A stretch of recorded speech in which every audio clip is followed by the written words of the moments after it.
no tengo ni idea. Antes le decía, cuando comenzábamos el programa, que era una semana muy especial, porque han acontecido muchas cosas en nuestro país que nos han llamado poderosamente la atención, algunas situaciones que eran inesperadas, sorprendentes. Y hoy nos sorprende también la actualidad y el detalle que hoy tenemos la oportunidad de hablar con una persona que es muy humilde, muy cercana, pero que ha sido un personaje, y nosotros tenemos ese privilegio de tenerlo con nosotros esta tarde y se lo agradecemos muchísimo. Y también a quien ha hecho de contacto para que esto ocurriera, también se lo agradezco mucho, un amigo de tiempo atrás y que siempre cuando nos ponemos de acuerdo hacemos cosas interesantes. Y queríamos presentarle a nuestro siguiente invitado.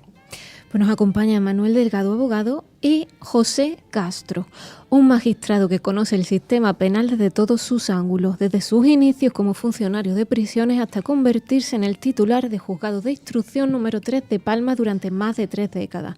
Su nombre ya forma parte de la historia judicial y política de nuestro país, por haber liderado con una firmeza inquebrantable macrocausas como el caso Palma Arena y el caso Nos, demostrando con la ley en la mano y frente a las notorias presiones que la justicia debe estar por encima de los apellidos. Jubilado desde 2017, pero siempre pegado a la actualidad en defensa de la independencia judicial, recibimos hoy al ex juez José Castro. José Castro, bienvenido. Muchísimas gracias. Me siento muy a gusto. ¿Eres juez o sigues siendo juez aunque estés jubilado? No. Lo de que se perpetúe el carácter de una profesión, eso queda para el sacerdocio. Los jueces nos jubilamos y dejamos de ser jueces. Okay. Ahora bien, conservamos el tratamiento, que a mí me da igual, porque yo no lo sabía, pero un fiscal me dice, no, hay una resolución del Consejo que dice que vitaliciamente conservaremos el tratamiento honorífico que disfrutábamos, si se llama disfrutar, a conservar eso cuando estábamos en activo. Pero no, yo ya no soy juez. Manolo Delgado, gracias por venir y tan bien acompañado. Pues muchas gracias a ti por el interés en este libro y en que Córdoba pues cuente con uno de sus paisanos más ilustres, que es un referente para mí. Yo dije ayer que estábamos en un sitio donde la palabra dignidad era nuestra marca de referencia, y él es un referente de la dignidad de la judicatura española. Es decir, ha dignificado la profesión, que es lo que debemos hacer cada uno con la nuestra, con lo que hacemos. Juez, ¿por qué escribe el libro El caso Nos? ¿Por qué le empujó a decir, pues voy a escribir el libro? Bueno, yo no he escrito, hasta un momento determinado, yo no he escrito ningún libro sobre ninguno de los casos mediáticos que, por suerte o por desgracia, me han caído. Entonces no he escrito ningún libro sobre el caso Carbiá, por ejemplo, que es un caso muy mediático, y no pensaba escribir un libro sobre esto. Tanto es así que en mi primer libro, que se llama Barrote Retorcido, le he dedicado al caso Nos, yo creo que una página y media, no creo que haya más. Y no pensaba escribirlo, pero me llamó una editorial interesándose porque yo escribiera el libro. Yo intenté convencerlo de que se había escrito un libro que se llamaba La pieza 25 por Pilar Urbano, a la que yo había facilitado esos secretos que siempre son inconfesables, pues ya se lo había facilitado, y que a lo mejor ya no era noticia que yo escribiera el libro. Me prometieron leer en La pieza 25, que no la habían leído, y después me dijeron, no, queremos que usted escriba el libro. Y lo he escrito porque si yo no lo escribo yo, se lo ofrecerían al fiscal, se lo ofrecerían a cualquier abogado de la causa, y a lo mejor daría una versión con la que yo no estuviera de acuerdo. Entonces dije, lo escribes y ya está. ¿Qué fue más duro? ¿Hacer la construcción de lo que es el trabajo que hizo para investigar todo lo que había por medio, o las discusiones con el fiscal?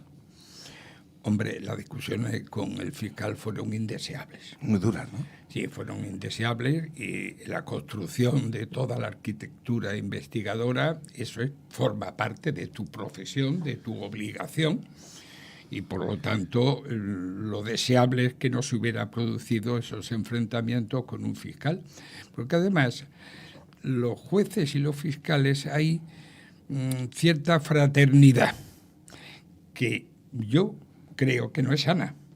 Creo que los fiscales y los jueces deben de estar más separados de lo que están, pero bueno, así es en el momento. Y entonces se produjo aquella discusión que la verdad es que me he sentido muy mal con ella y creo que perdimos todos, como digo en el libro, que a raíz de aquello no ganó nadie. ¿La justicia es difícil de impartir?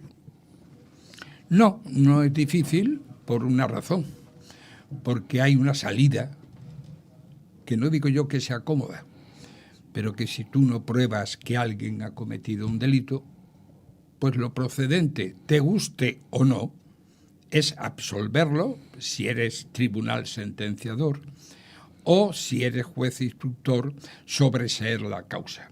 Es decir, solo deben de ir a juicio aquellos casos en los que haya indicios sobrados de responsabilidad criminal. Cuando un juez instructor ya determina que alguien tiene que estar en un banco para responder preguntas, ¿eso cómo se construye la idea? Porque aparte de los indicios, hoy en día se cuestiona mucho de los juicios que hemos sido testigos en los últimos años, en que el juez de instrucción pues no ha sido muy consolidada la propuesta que hace y que los indicios dejan muchas dudas, ¿no? Hombre, el juez de instrucción no se maneja con pruebas. Las pruebas son propias de desarrollarse en el juicio oral. El juez de instrucción se maneja con indicios, pero debe de manejarse con indicios sólidos. El imputar a una persona es aflictivo y entonces hay que hacerlo, no es complicado. Complicado procesalmente no es nada complicado, pero sí tienes que hacerlo con indicios sólidos y sobre todo no debes de dejar para muy tarde esa imputación, porque la instrucción no se puede desarrollar a espaldas de alguien. Tienes que brindarle posibilidades de defensa y entonces no puedes aplazar indefinidamente una imputación. Pero procesalmente no es un acto que tenga ninguna complejidad en general. Con la infanta Cristina la tuvo, sí. Sí, eso le iba a preguntar porque para hacer ese trabajo de instrucción hubieron muchas dificultades y dificultades muy serias, ¿no? Sí, no hubo presiones, que eso lo he repetido 1000 veces, pero sí hubo dificultades, enfrentamientos que no tenían que haberse producido porque el fiscal protagonizó el primer enfrentamiento recurriendo a una resolución que era dudosa que pudiera ser recurrida y sobre todo lo que estaba claro es que no podía ser recurrida sin formas, sin cortesía. En un juzgado, por mucho que breguemos con delincuentes, no hay que perder nunca las normas de cortesía. Y creo, es mi versión, naturalmente, el señor fiscal podría dar la suya, que ahí se perdieron las formas. Y entonces, pero bueno, no digo yo que el fiscal cometiera ninguna infracción legal, simplemente que hizo algo que yo en 40 años de ejercicio profesional nunca había visto. Cuando se hace ese trabajo que es tan determinante, porque llamó la atención lo que usted hizo, ¿por qué llegó a un límite en que no podía superar a alguien que supuestamente podía ser responsable de esa situación que se estaba deliberando en el juicio? Si usted se refiere a un responsable que estuviera uno o varios escalones por encima, seguramente se está refiriendo al rey. Al rey, me refiero al rey. Al rey. ¿Por qué no se llegó ahí? Uno puede tener su convicción de hasta qué punto una determinada persona ha contraído responsabilidad criminal. Pero esa convicción interna no sirve de nada si no viene avalada por indicios sólidos y si la ley te atribuye competencia para hacerlo. a mí la ley no es que me negara, es que ya de entrada no tenía competencia para investigar al rey en la interpretación que se le había dado, una interpretación aberrante, a mi entender, al artículo 65.3 de la Constitución. Entonces, como yo no era viable que yo pudiera investigar al rey, pues no se me ocurrió. Ahora, el convencimiento íntimo que uno adquiere, pues es otra cosa. Y yo puedo tener hoy determinados convencimientos que, si no se han plasmado en una sentencia, son convencimientos puramente íntimos y personales que no nos llevan a ningún sitio. ¿Ese artículo que usted hace mención tendría que ser cambiado?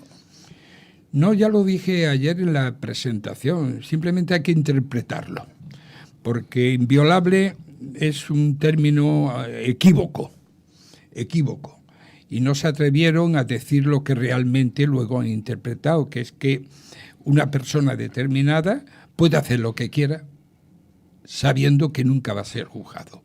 Eso contradice el artículo 14 de la propia Constitución, y esto lo dije ayer, y lo que hay que hacer es interpretarlo de conformidad con la propia Constitución, que dice que los actos del rey serán refrendados y responderán las personas que le presenten el refrendo. Entonces hay que interpretarlo y no se ha hecho. Se le ha dado la interpretación más dañina, más aberrante, que es la impunidad. Y yo creo que no haría falta realmente cambiar el artículo, sino interpretarlo correctamente. En todo caso, una vez que ya se determinó cuál era la condena de esta que usted propone como juez instructor, ¿quedó conforme con la decisión que se tomó? Vamos a ver, una sentencia conlleva, en primer lugar, un mandato, que es el fallo. Sí. Un mandato, y ese mandato va dirigido a todos, a los propios condenados, a los absueltos y a la sociedad en general, que tiene que respetar esa resolución. Pero que ha de cumplir otra función, una sentencia, que es la del convencimiento. La de que las propias partes que lean la sentencia se convenzan de que la sentencia es justa y es adecuada a derecho. Y quienes no son parte, quienes son la sociedad en general, también tiene que resultar convencida por la sentencia. Por lo tanto, ahí tiene que desplegar el tribunal una labor de convencimiento hacia la sociedad en general, y a mí, en determinados puntos, en determinados extremos, como es la absolución de la infanta Cristina como cooperadora necesaria de 2 delitos fiscales, porque luego se condena, es condenada, pero ya no a una pena. Y a mí ese pronunciamiento y los argumentos que ha utilizado el tribunal sentenciador a mí no me han convencido en absoluto. Es más, podría decir que el tribunal sentenciador no se ha molestado en argumentar suficientemente la absolución de la infanta Cristina. Cuando usted dice los jueces tienen que determinar algo para que la sociedad entienda cuál es la determinación, la decisión de un juez o de un tribunal, ¿la sociedad actualmente percibe que la justicia está haciendo bien su trabajo? Yo entiendo que no, la sociedad no lo está percibiendo. Y si no lo percibe es porque no han sabido transmitirle el mensaje de que la justicia es igual para todos. Y como no se ha transmitido el mensaje, las personas que administran justicia debieran de cuidarse más en transmitir un mensaje de equidad y de igualdad ante la administración de justicia. Y creo que tenemos ejemplos que acreditan, a juicio de algunos, luego habrá otros juicios distintos, que acreditan que la justicia no se está desarrollando modélicamente en algunos casos. No sé si nos falta conocimiento, instrucción, preparación para saber cómo se tiene que aplicar la justicia. No, yo creo que hay distintos tipos de justicia, ¿no? Seguramente a un ciudadano le resultará mucho más incomprensible una sentencia dictada por un tribunal contencioso administrativo, que son asuntos complejos. Le resultará más difícil de entender que una sentencia dictada por un tribunal social, de las antiguas magistraturas de trabajo, o le resultará más fácilmente comprensible una sentencia penal en la que se enjuician unos hechos en los que cualquiera de los que estamos aquí hubiéramos podido incidir. Entonces, una sentencia penal debe de ser fácilmente comprensible, al menos en cuanto a los hechos que se declaran probados y en cuanto a su calificación jurídica. Otra cosa es que en una sentencia se resuelvan también cuestiones complejas, pero que a esas posiblemente el ciudadano no le va a prestar atención. Pero el núcleo de una sentencia penal, que es hechos probados, calificación jurídica y pena que se impone, eso debería de explicarse suficientemente a los ciudadanos. ¿Le compensó el desgaste personal que jugar estos casos le supuso? Bueno, yo me conservo relativamente bien a pesar de mis 80 años. Es decir, yo no sé si de no tener este caso hubiera mejorado de salud.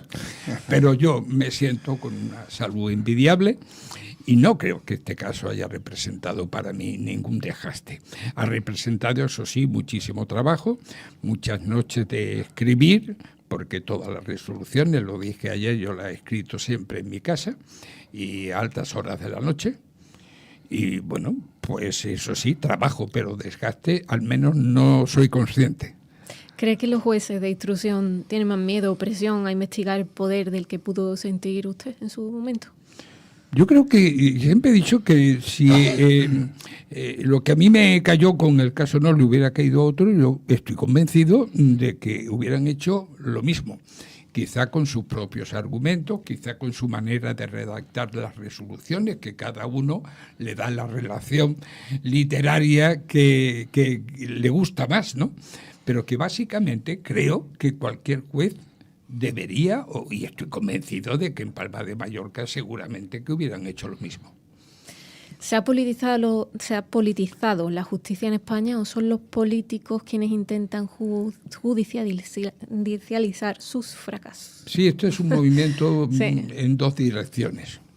Los políticos juegan a administrar justicia y hemos tenido ejemplos, por ejemplo, Mariano Rajoy, presidente, dijo, a la infanta le irá bien, pues ya estaba administrando justicia a su manera, ¿no? Y Aznar también, el que pueda hacer que haga, y hay casos también en los que son los jueces los que están haciendo política. Yo creo que ambas cosas son criticables. Me llama la atención según qué clase de personas van a enfrentarse a la justicia, cuando se les olvida las cosas, pierden la memoria, no se acuerdan. Sí. ¿Es una estrategia, digamos, que se permite en los tribunales? Bueno, ¿no se le puede exigir que recuerde porque vivió esa situación? No. Se lo puedes exigir a un testigo. Al testigo le puedes lanzar una admonición. Tiene que decir la verdad, claro. A una admonición, oiga, que usted está bajo juramento o promesa de decir verdad y por lo tanto no me venga con tonterías. Usted tiene que recordar aquello. Si se empeña en no querer contestar, bueno, pues se arriesga a que se le pueda incoar unas diligencias por delito de falso testimonio o de negación de la justicia. Pero el imputado, que son los que más fácilmente pierden la memoria, quedan la mente en blanco, eso tú no le puedes obligar. Tú tienes que aceptar lo que te digan, por muy irracional que sea lo que te digan, por muy absurdo que sea, y si te dicen, como me dijo la infanta Cristina, contestando, no sé, a unas 900 preguntas que no recordaba, que eso lo llevaba a su marido, que ella ahí no tenía nada que ver, pues tú tienes que aceptar eso, pero no tienes por qué darlo como bueno. Tú no puedes forzar a que conteste de otra manera, como si se niega a contestar. Tienes que aceptar eso porque es una garantía procesal que la ley lo otorga. Ahora tú luego puedes sacar tus propias conclusiones de ahí. No sé, yo quisiera hacer otras preguntas, ya que usted está aquí, que es cordobés, de aquí de la provincia de Córdoba. Sí, de Córdoba, capital. ¿Hijo de un señorito? Sí. ¿Le pesó mucho ser hijo de un señorito? Señorito venido a menos. Eso me dignifica. Por lo tanto, murió siendo un pobre. Pero fue señorito, sí. Esa es la historia. Cuando usted entra ya, en fin, al mundo de la justicia, ¿a usted le gustaba esos temas? ¿Le preocupaban? ¿Le interesaban? ¿Se motivó para ser juez o para meterse en las leyes? ¿O fue casualidad? No solamente yo no he tenido nunca vocación de juez, porque el estereotipo de juez no era de mi agrado. Un señor muy serio, un señor encorbatado, vestido de negro. Quizá era una imagen que yo me había formado caprichosamente, pero era la imagen que tenía. Yo no he tenido vocación de juez. Creo que de haber tenido vocación de algo, creo que era de camionero. Sí, de camionero. Pero la vida te lleva donde te lleva y además creo que las vocaciones se crean en el ejercicio de la profesión. En la medida, claro, hay profesiones que no son vocacionales, picar piedras, eso no es de vocación, nadie tiene vocación de limpiar escaleras, pero hay profesiones que sí se pueden adquirir la vocación, que no es más que el saber ejercer tus funciones y te sientes satisfecho cuando tú piensas que las has ejercido bien. Otra cosa es lo que piensan los demás. ¿Hubo un hecho que empujara a decir, voy a tirar por aquí? No, yo tenía y tengo un cuñado mejor, que de aquí, de Córdoba, Benito Gálvez, que llegó al Tribunal Supremo, y cuando yo cortejaba a la hermana de su mujer, pues él estaba preparando primero secretario judicial, no, preparó de siempre judicatura, la sacó, y como lo tenía próximo y se convocaron esas oposiciones, pues me apunté al carro, me subí en el carro. Pero luego resulta que a mí mi vida me ha resultado muy grata ejerciendo de juez. ¿Y qué le gusta? Perdón. Sí. ¿Qué opina de cómo el poder ejecutivo influye en el poder judicial, de cosas que deberían de estar más bien separadas y hay bastante influencia no deseada? Sí, hay un control establecido legalmente, no sobre la función jurisdiccional. La función jurisdiccional, que es la de dictar sentencia y tomar tus propias decisiones, esa creo que de momento se respeta por el poder ejecutivo. Pero no olvidemos que nosotros tenemos que administrar justicia a través de unos medios. Y esos medios que van desde el ordenador, las antiguas máquinas de escribir, un ventilador, aire acondicionado, esos medios no los tenemos nosotros, se nos tienen que dar. Y el medio más importante, que son los medios personales, eso creo que el Estado, no este gobierno, el anterior y el anterior y el anterior, desde hace 100 años, que no nos sirven los medios necesarios para ejercer nuestras funciones. Y de ahí viene el retraso notorio en la administración de justicia. Pero esto es así y así lo aceptamos. Como todo es mejorable y perfectible, ¿qué habría que mejorar en estos momentos lo que se está viviendo de la justicia? Lo que está pasando en estos momentos. Bueno, habría que mejorar la mentalidad de algunos jueces, que se sientan realmente independientes de sus propios planteamientos internos, es decir, que ejerzan su opinión política, social, moral, religiosa, como quiera, pero que esos planteamientos íntimos que todos tenemos, por supuesto, no contaminen sus resoluciones judiciales. Pero pueden hacer declaraciones públicas siendo jueces con cuestiones que son muy discutibles. Yo creo que los jueces deben de ser muy cuidadosos a la hora de hacer el planteamiento, como es, por ejemplo, unos que se manifestaron allí en las entradas de los edificios en aras de una ley que todavía no se había aprobado. Eso para mí es censurable y creo que no debieran de hacerlo. Si es censurable, ¿por qué no se aplica una sanción? Bueno, ahí está el Consejo General. Sin duda alguna pensó cómo vamos a sancionar a 40 o 50 o 100 personas que había congregado. Claro, cuando los responsables son numerosos, a lo mejor el Consejo se lo piensa 2 veces. Pero de cualquier manera, no es deseable que los jueces hagan este tipo de manifestaciones. Nuestra misión es aplicar las leyes y no decir, y si la amnistía nos gusta o no nos gusta, nuestra obligación es aplicarla y no, como hizo el Tribunal Supremo, buscar una interpretación retorcida de la malversación de caudales públicos en beneficio propio. Esa interpretación no va a conducir absolutamente a ningún sitio. ¿Qué papel tienen los lingüistas forenses en este terreno?